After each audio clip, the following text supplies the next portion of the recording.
ब्रह्मचर्य धारण करने वाले कोई बादाम हलवा घी की जरूरत ही नहीं भाई। तप्त भूमि में पैर कैसे पड़ता है? ऐसी बिजली रहती ब्रह्मचारी के शरीर, बिजली।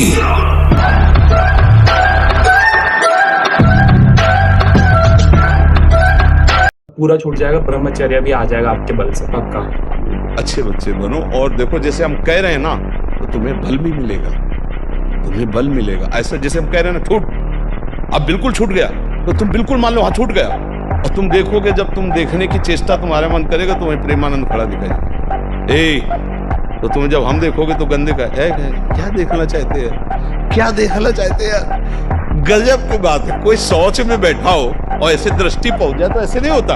और तुम एकांत में वही देख रहे हो, मलमूत्र के द्वारा। और कौन सा देख रहे हो? देव मंदिर देख रहे हो क्या देख रहे हो तुम? 64 श्वासें बाएं करवट के बाद अगर आपको रात्रि में सोना है तो फिर दाएं करवट में तुरंत हो जाएगी। बायां स्वर शीतल नाड़ी चलेगी, चंद्र नाड़ी। इससे आपको स्वप्न दोष नहीं होगा। आप देख लीजिए ऐसा करके। ब्रह्मचारी का सौंदर्य प्रस्फुटित होता है, एक नूर उसके चेहरे पे झलकता है जो ब्रह्मचर्य को धारण कर रहा है। एक नवीन आकर्षण, बालवत चेहरा, एक आकर्षण होता है आकृति। और जिसका ब्रह्मचर्य पुष्ट होने लगता है, उसके शरीर से सुगंध आने लगती है। सुगंध, जो भोगी पुरुष होता है पास से निकल जाए तो दुर्गंध निकलेगी, और जो ब्रह्मचारी होगा तो उसके शरीर में सौरभ होगी। और सबसे महानिंदनीय है ये हस्त क्रिया, कि ये बहुत नाशकारी क्रिया है। कभी ऐसा नहीं करना। अगर कभी ऐसा हो तो महंत ऐसा मत करना। वीर आप नष्ट नहीं करते तो इतने बलवान हो जाते हैं कि एक बार विष को भी वो पचा डालेंगे, इतनी उसमें सामर्थ्य है।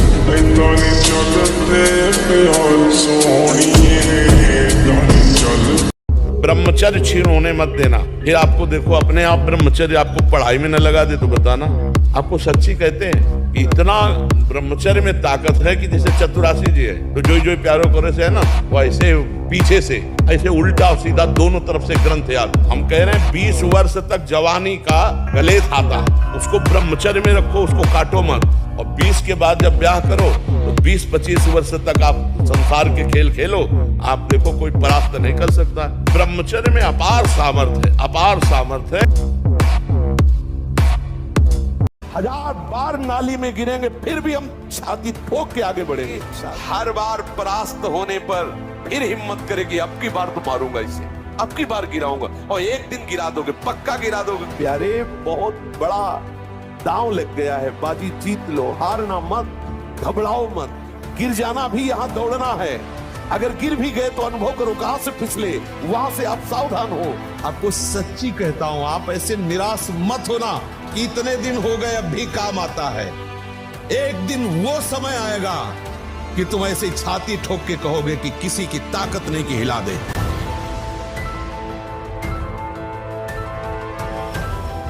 ब्रह्मचर्य अगर सही है, आपने किसी तरह इधर उधर, तो ये प्रश्न ही नहीं रहेगा। जिधर दृष्टि डालोगे उधर जय होती चली जाएगी।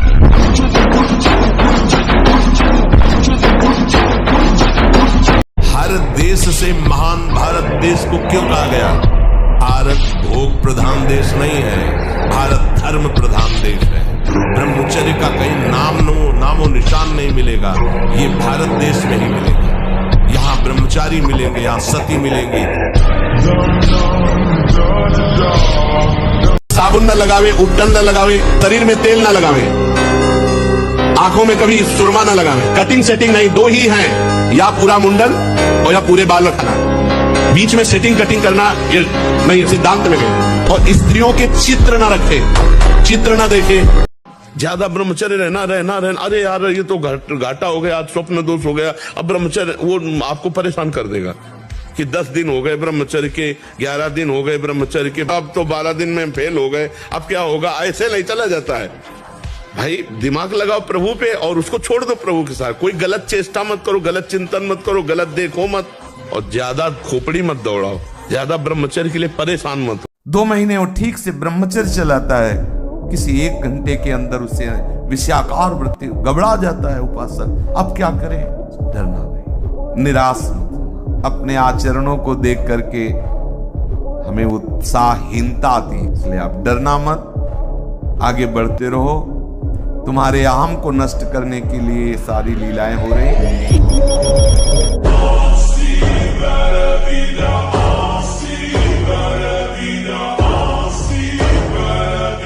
सावधान और लगाम खींच इंद्रियों के घोड़ों की और दिशा बदल। देखना इंद्रियों के न घोड़े भगे, रात दिन इनमें संयम के कोड़े लगे।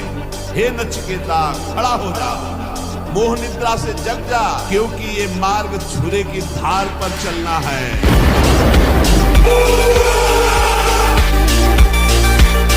तो अगर थोड़ा ब्रह्मचर्य पर ध्यान दें तो ये शिकायतें कम हो सकती, पक्का समझ लीजिए। ब्रह्मचर्य एक महान शक्ति है। ब्रह्मचर्य से भयानक रोग स्थिति में भी आप लड़ सकते हैं। अब मतलब बहुत बड़ा पावर है, जिसे आप खिलवाड़ समझते हैं वो बहुत बड़ा पावर है।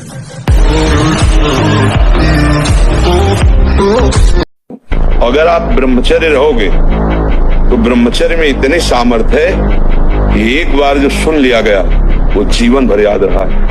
हम तुम्हें नियम बताते हैं। सुबह सूर्योदय के पहले उठो, जल पियो, फिर टहलो, शौच स्नान करो, फिर इसके बाद 30 मिनट व्यायाम करो। ये सब सूर्योदय के पहले हो जाना चाहिए। कुछ दंड बैठक, कुछ उछल कूद, आसन, प्राणायाम, व्यायाम और सात्विक भोजन। किसी से लड़ना है तो पहले थोड़ा दूध पियो, घी खाओ, दंड बैठक मारो, संयम से रहो, थोड़ा पावर बनाओ। पहले नाम बल एकत्रित करो, थोड़ा नाम जप करो, फिर देखो ऐसा चाटा मन को मारेगा नाम की अपने आप लाइन पे चलने लगेगा। कोई संशय नहीं, कोई किसी भी तरह का विघ्न। छोटे छोटे बालकों में इतना तेज था। बालक थे श्रृंगी ऋषि, जाकर के बालकों ने बताया तुम्हारे पिता के गले में परीक्षित महाराज चक्रवर्ती सम्राट राजा परीक्षित ने मरा हुआ सर्प डाल दिया। उनका ऐसा उसे चक्रवर्ती सम्राट होने का गर्व है। वो समझता है ऋषियों में अब ताकत नहीं रही। जल उठाया और कहा मैं श्राप देता हूँ, आज के 7वें दिन तक्षक नाग आएगा और परीक्षित को काटेगा और वो मर जाएगा। उनका ब्रह्मचर्य ही तो था।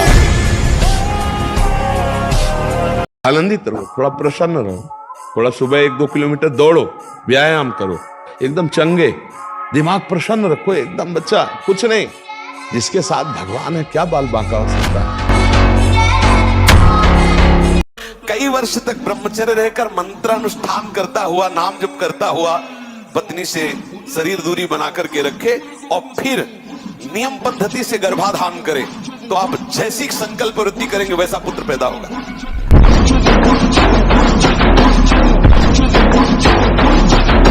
रीढ़ की हड्डी कमजोर हो जाती है, सीधे बैठने की सामर्थ्य खत्म हो जाती है।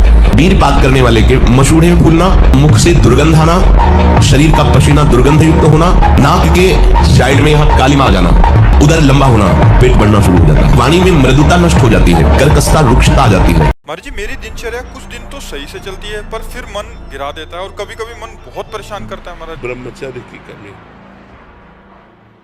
ब्रह्मचर्य संभालो। जो सोचोगे वही करने के लिए तो बिल्कुल तत्पर हो जाओगे। Wake up to reality.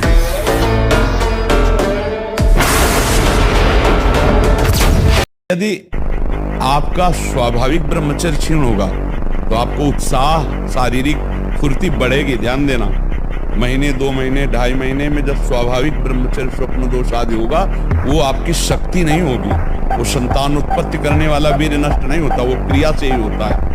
ब्रह्मचर्य एक वो महान आशीर्वाद है भगवान का।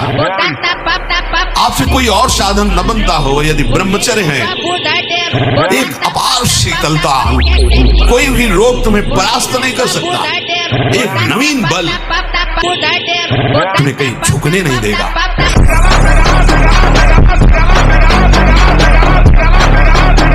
6-6 घंटे पद्मासनों पर बैठे, हिले बिना हिले डुले, भीषण कष्ट हुआ पर उसे सही शांत, तो सुषुम्ना नाड़ी खुली, वीर ऊर्ध्वता में प्राणायाम के द्वारा प्राणों का संयम, शरीर को व्यायाम के द्वारा स्वस्थ, आसनों के द्वारा वश में कर लेना, आहार के द्वारा पवित्र बुद्धि करना, इंद्रिय भोगों का दृश्य, श्रवण, संभोग, इनसे दूर रहना, इंद्रिया पवित्र, तब जाके वीर ऊर्ध्वगामी होता है। उसे कहते हैं अखंड ब्रह्मचारी। ब्रह्मचारी मतलब आग, ब्रह्मचर्य मतलब आग। आप सच्ची समझो, आग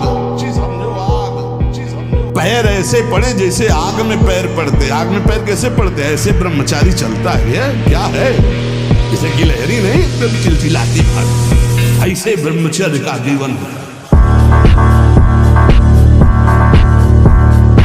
अगर आप ब्रह्मचर्य नहीं तो ये मत करना। इसकी क्षमता केवल ब्रह्मचारी की है। इसे त्राटक क्रिया कहते हैं। इससे मन बहुत जल्दी वश में होता है और ऐसा एकाग्र पुरुष जो संकल्प करेगा वही हो जाएगा।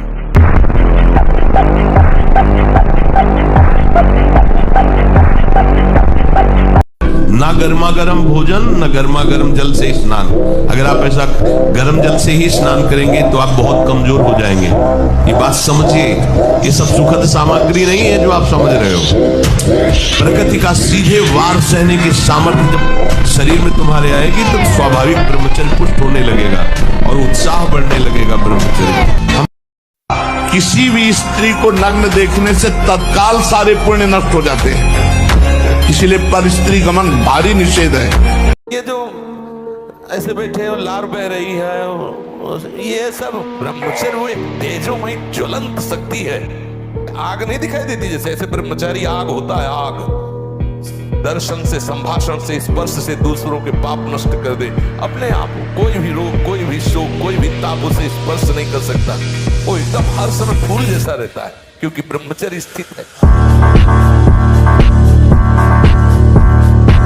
हमको एक बहुत बड़े विद्वान मिले काशी में। जब हम घाटों पे रहते थे वैराग्य से, तो उन्होंने कहा, स्वामी जी आप कितना पढ़े? उनका कक्षा 9। उनका जीवन बेकार है, कम से कम व्याकरण तो पढ़ लीजिए, इसमें शास्त्रीय शब्दों का ज्ञान होता है। उनका हमारी आस्था नहीं है, हमारी आस्था भजन और तपस्या में है। उनका क्या ज्ञान प्राप्त हो जाएगा भजन और तपस्या से बिना व्याकरण पढ़े? और मुझे तो ऐसा विश्वास है कि वेदों का अर्थ भी आ जाएगा। आज आपका प्रश्न बाद में पूरा होगा, उत्तर पहले दिमाग हमारा तैयार कर लेता है, क्योंकि तपस्या से क्या ले सकता है।